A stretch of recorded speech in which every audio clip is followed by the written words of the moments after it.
So now it's a big pleasure for me to welcome Nicola Lelli. He's from the Alliance to End Plastic Waste.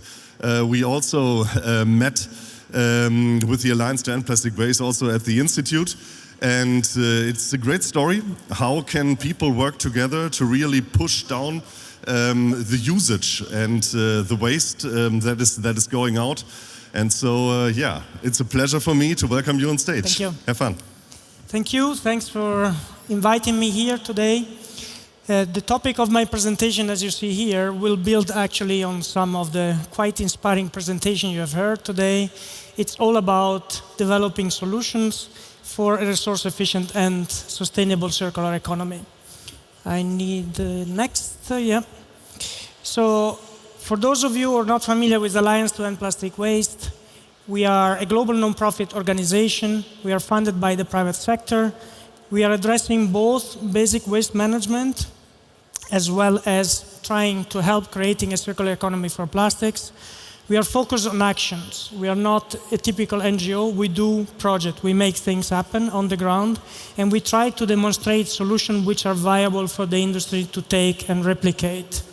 And we have as a target not only to fund projects, but to unlock additional co-funding money to create scale and impact.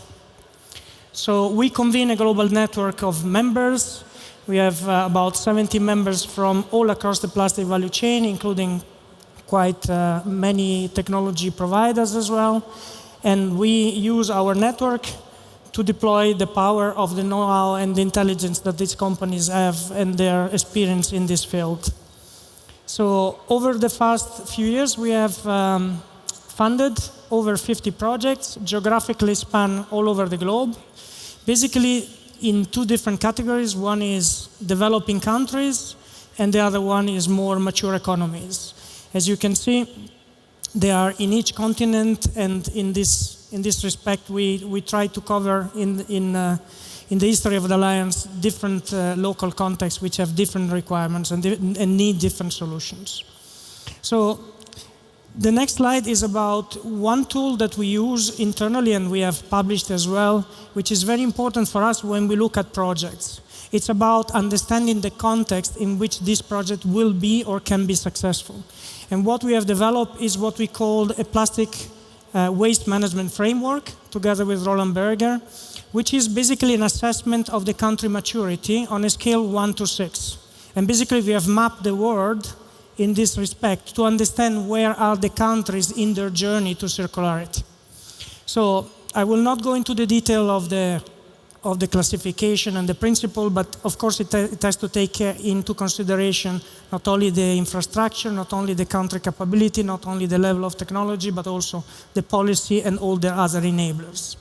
Now, when you look at Europe in this slide, you see that Europe countries are typically between 4 and 6 in terms of category of waste management, but the reality is when you look at the requirements of PPWR, which has the ambition to create a circular economy, probably you will need to be already beyond 6. So the question is, how do you get to that level? So, and this is a very important thing for us to look at once we engage in project and once we look at what is the journey for different countries to achieve this high level of maturity. Now, as I said, our projects are split between emerging countries and between more and more mature economies. In emerging countries, in the end of the story, what our projects do, we have to focus on the basics. And the basics are collection and basic waste processing. So these are pictures from a project we have in Ghana, but I could find you very similar picture from the Philippines, from South Africa, from Kenya, from Costa Rica, and from many other countries where we run projects. So in the end, it's important that we do projects, it's important that we fund our partners to implement in these countries, but what we aim at is even deeper than that. We want to develop what we call solution models. We want to develop approaches that can be copied and replicated at scale. And for that reason, what we do, we publish what we call playbooks, which are nothing else than the learnings that we faced in the projects, our recommendation to scale this project and how would you do it, and what are the watch-outs in that specific waste maturity context. So if you haven't seen them, we have published 3 of them in 2024, and you can download it from the Alliance website. Now, switching gears to and connecting to previous presentation, in advanced waste management maturity countries like Europe, like North America, we rather look at solving circular gaps. Now, I have also a circle here, it couldn't be missing, I'm afraid, in a circularity conference.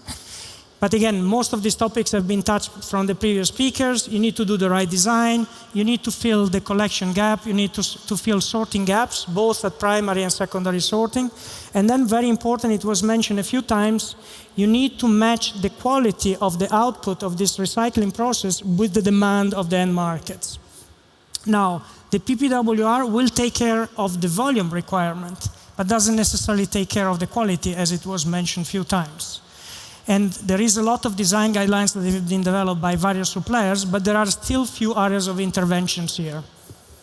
Now, I will show you two examples of where the Alliance tried to contribute to accelerate circularity in these advanced waste maturity countries. One is about the case for advanced detection and intelligent sorting was already covered by Daniel at TOMRA. So we need to improve the sorting gaps. If recycling in Europe will have to achieve 55%, actually collection, sorting and recycling, each step will have to be higher than 80% as a product to give 55%. So whatever contributes to increase this percentage is important. So now, why advanced detection and intelligent sorting is so important? Because when you look at the future demand of the top 15 recyclates in the market in EU, some application will require high purity, high performance. For example, cosmetic bottles and packaging films, and some will also be regulated, like food approval.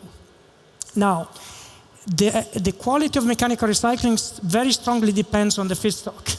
So without a good feedstock, you will not get a good output. And sorting just by polymer and color, as it was mentioned before, will not be enough. There are few more dimensions that we will need to be able to sort for.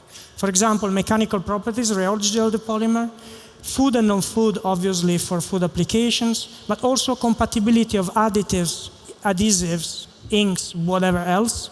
And of course, all of this has to be managed and stored in a database, and GS1 is typically the standard that can help to connect to the tracking and tracing activities, which are also required by the European standards.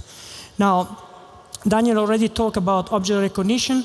I would like to quickly talk about the other technology that is in the market, that is digital watermarking. And the Alliance has been supporting a project called Holy Grail. I don't know if everybody is familiar, was kicked off by P&G and by a few brands. And the reason why Holy Grail has started to develop and take further development steps in digital watermarking is because at the time digital watermarking was much more advanced than object recognition. These days object recognition has done a lot of progress, so both options are viable in the market. But the good news for digital watermarking is in 2024, a few large-scale trials have been conducted, and basically the technology has achieved TRL 9 for both flexible and rigid. And flexible is particularly different because of the nature of flexible sorting. So what does it mean? That can be used in an industrial context.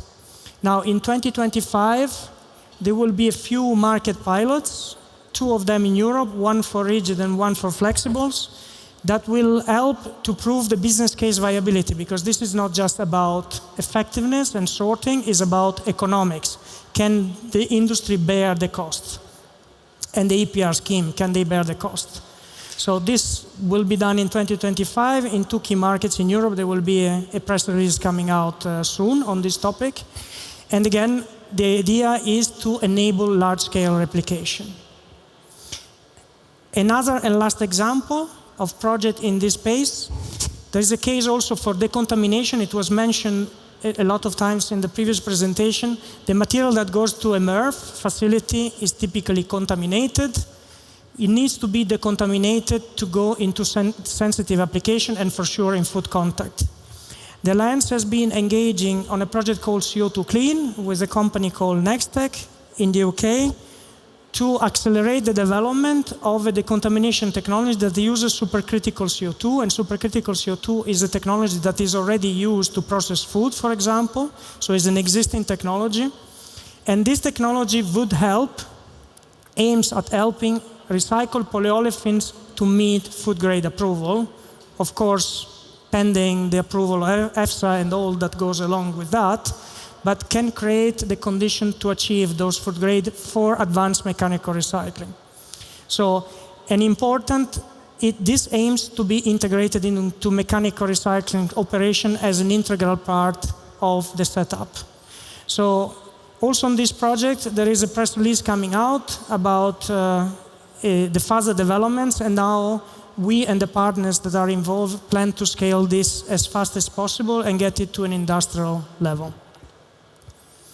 So now, my last slide is we have talked a lot about building blocks, pieces of solution, but I think Thomas also mentioned before me that there is a need to look at these building blocks in a relative context to drive real system change and intervention.